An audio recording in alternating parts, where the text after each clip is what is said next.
Ya, tebal itu artinya panjangnya secara visual itu kelihatan, bukan hanya kotak persegi.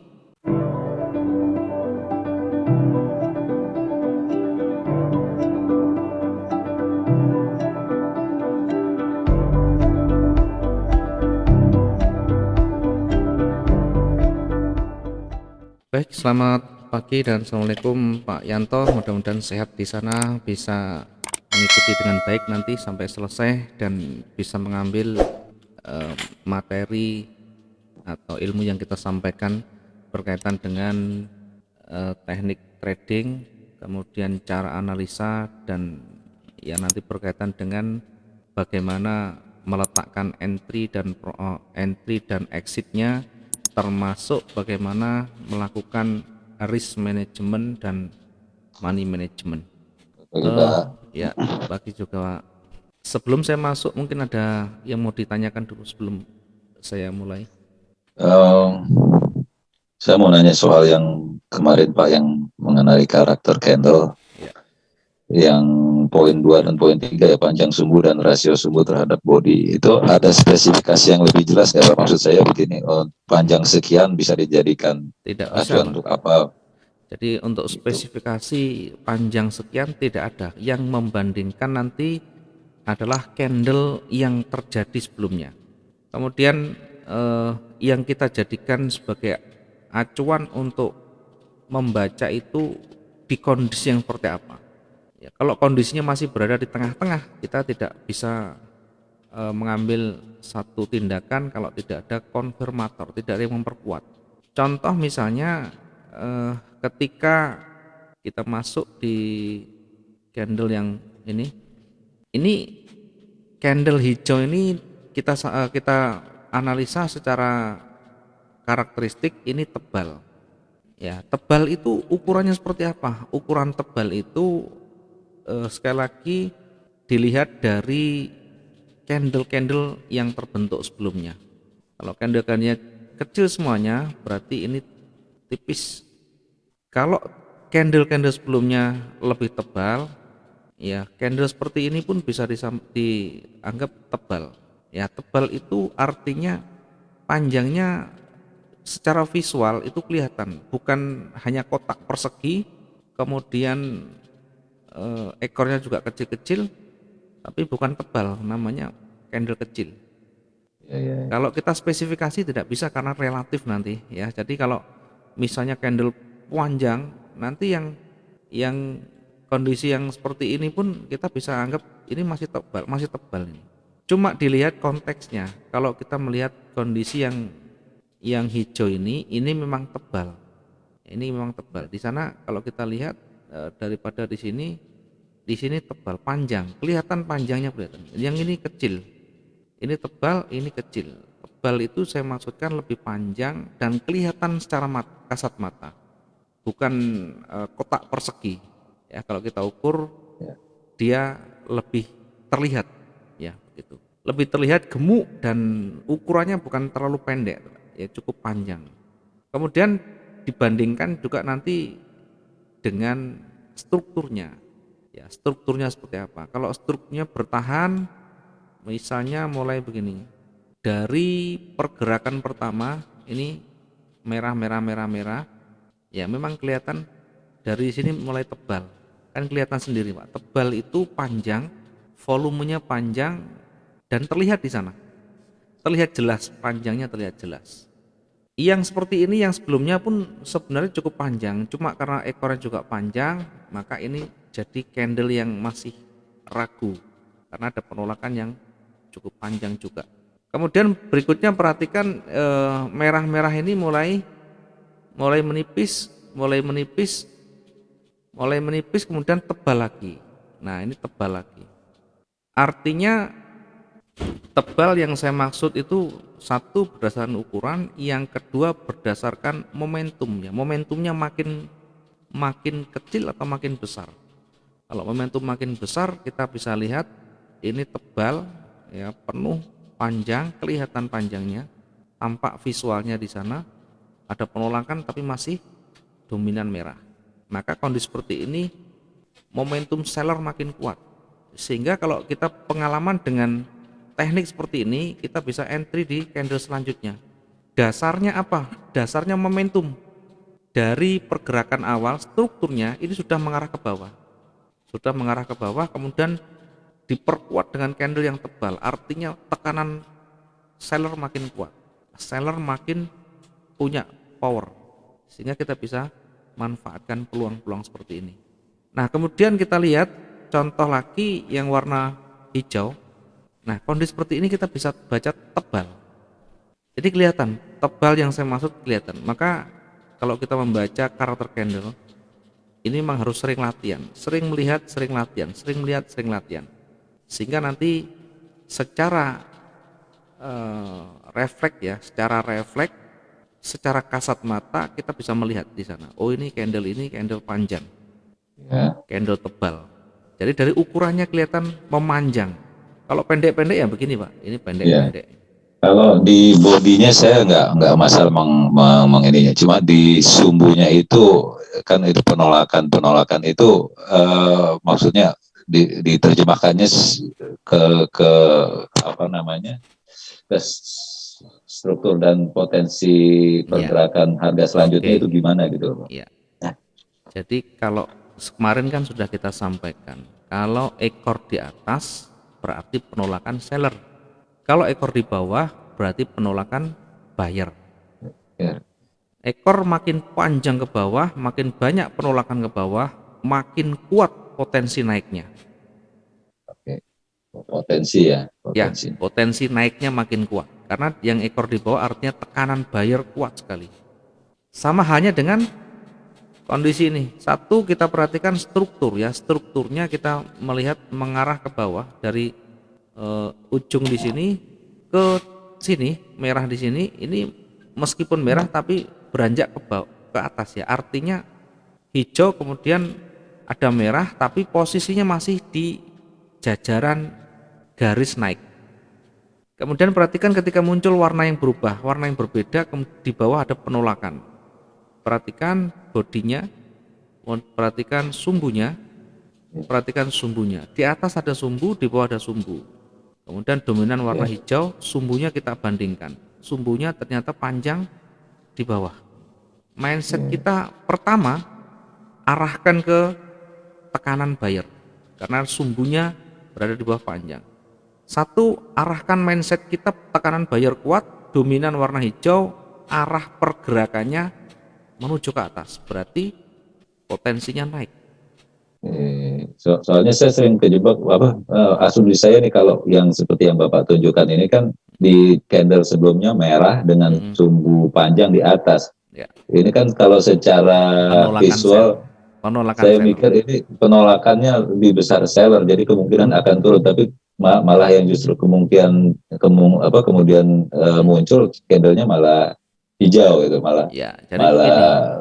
Baik, saya coba untuk terangkan yang ini, yang merah ini tebal, jadi tidak ada penolakan, maka wajar kalau tetap dilanjutkan merahnya. Tetapi secara umum dibandingkan dengan hijaunya masih di atasnya, masih merah di atas. Artinya kalau kita tarik garis masih cenderung ke atas. Kalau kita baca ini, jangan tadi tanya yang ini, oke, kita baca yang ini. Kita baca yang candle merah ini. Candle merah ini ada bodinya sekian ya, bodinya kita simpan, bodinya panjangnya sekian, tebal, oke, panjang. Kemudian ekornya, ada ekornya di atas. Ekor di atas mengindikasikan tekanan seller. Ya, tekanan seller. Kemudian ditutup dengan volume merah. Artinya satu, ada tekanan seller yang ya lumayan karena memang ini ada penolakan seller, kemudian ditutup dengan seller dominan. Tetapi diingat sebelum ini merah, ini naik dulu.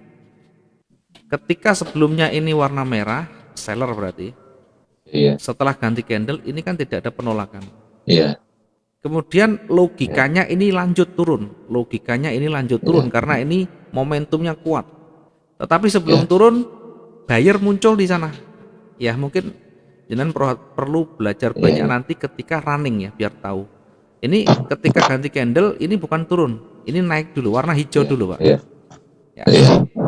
Jadi warna hijau sampai di sana. Artinya jangan diabaikan buyer melawan dari seller dari sebelumnya ini. Melawan dari sebelumnya.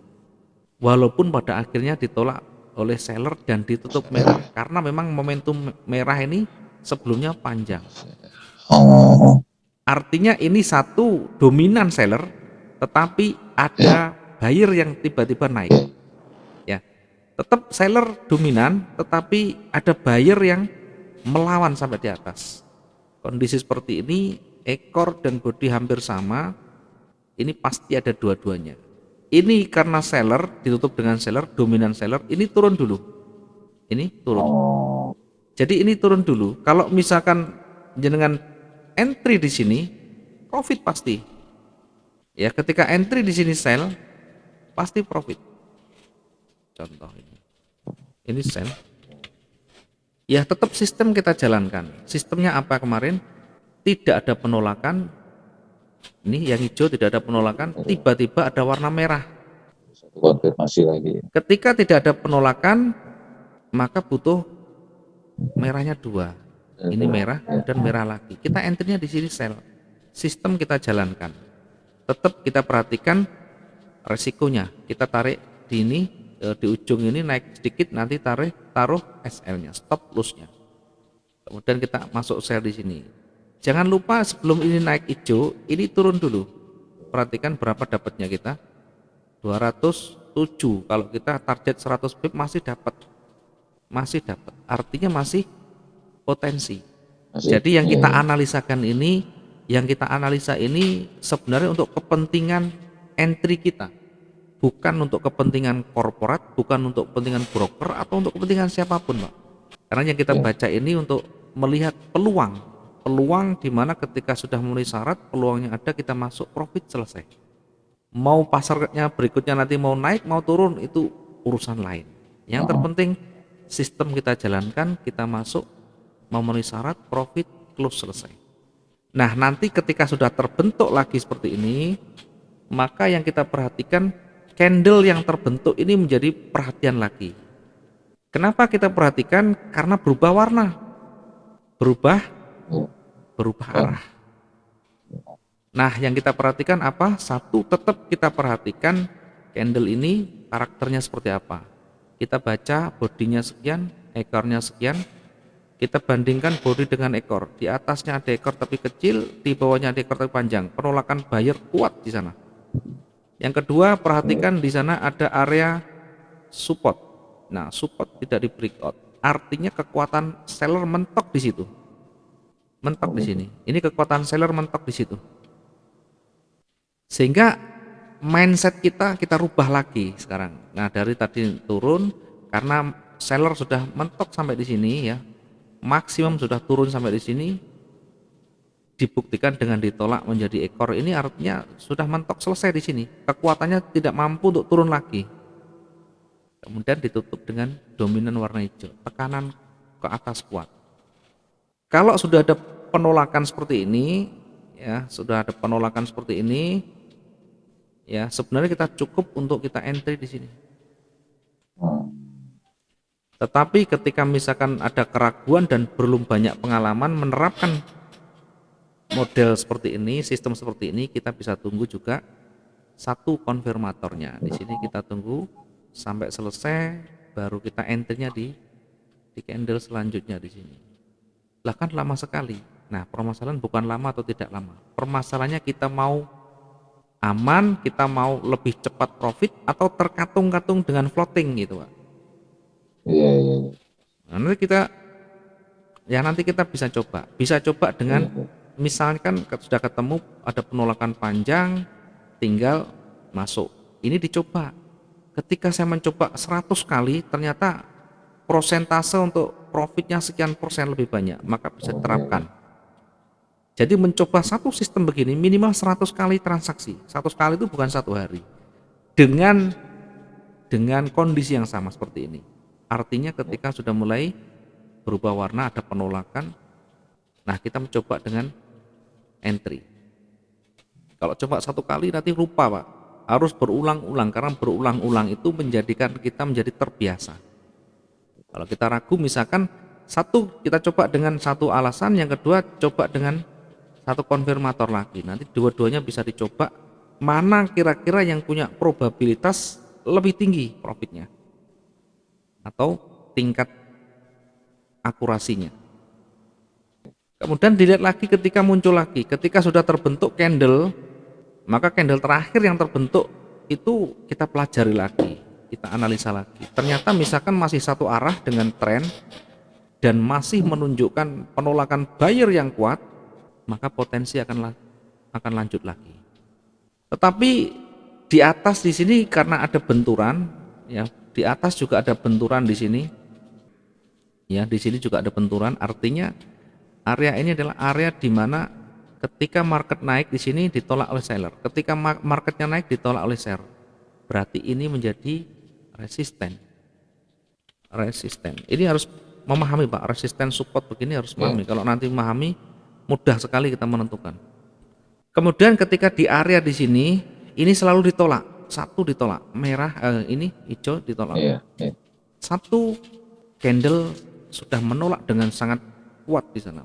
Kalau kita perhatikan, body, ekor berada di tengah-tengah. Artinya kondisinya masih bimbang, ragu di sana. Mau naik berat, mau turun juga belum kuat. Maka kondisi seperti ini kita jangan entry dulu. Kita menunggu konfirmator lagi, konfirmator biar lebih kuat lagi. Ternyata naik, ditolak lagi. Ya, kemudian sampai turun sampai sini, kemudian ditolak ke atas lagi. Perhatikan ujung terakhir mentok maksimum di sana, buyer. Dan semuanya ditutup di bawah resisten. Semuanya ditutup di bawah resisten. Kemudian pernah turun sampai di sini. Artinya seller sudah muncul dengan sangat kuat.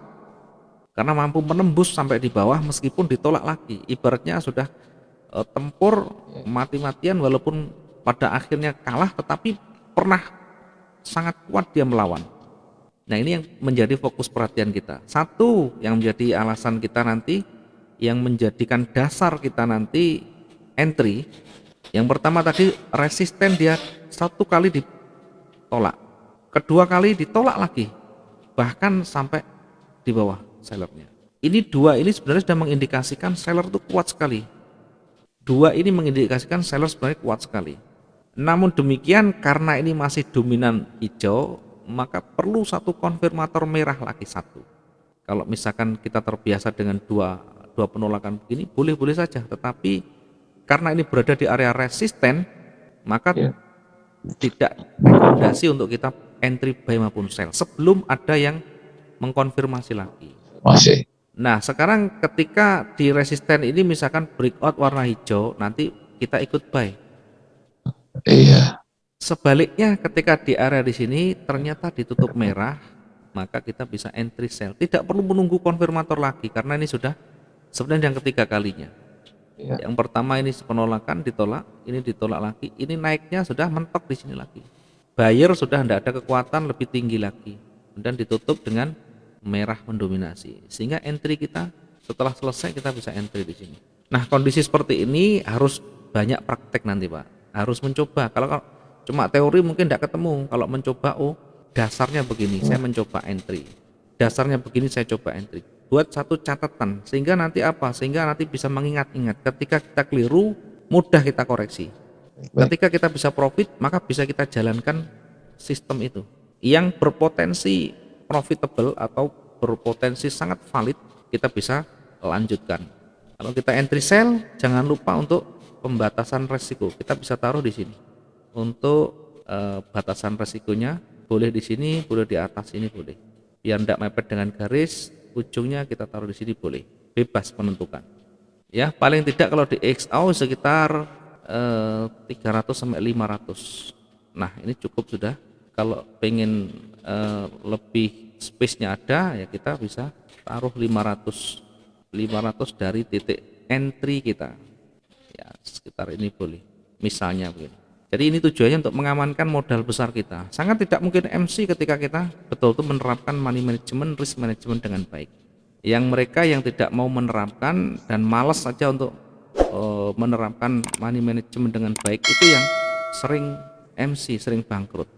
Ya, seperti itu cara membaca. Jadi perhatikan satu struktur, yang kedua support resisten, yang ketiga penolakan demi penolakan. Karena ini sangat mempengaruhi. Oke, bisa dipahami Bapak? Baik, bisa Pak, bisa. Oke. Kalau lagi diterangkan gini kelihatannya mudah itu, kalau Iya. analisa sendiri Iya, karena sering masih salah Mas. karena masih baru. Ya, enggak apa-apa. Nanti kelamaan nanti diasah terus-menerus nanti jadi lebih mudah.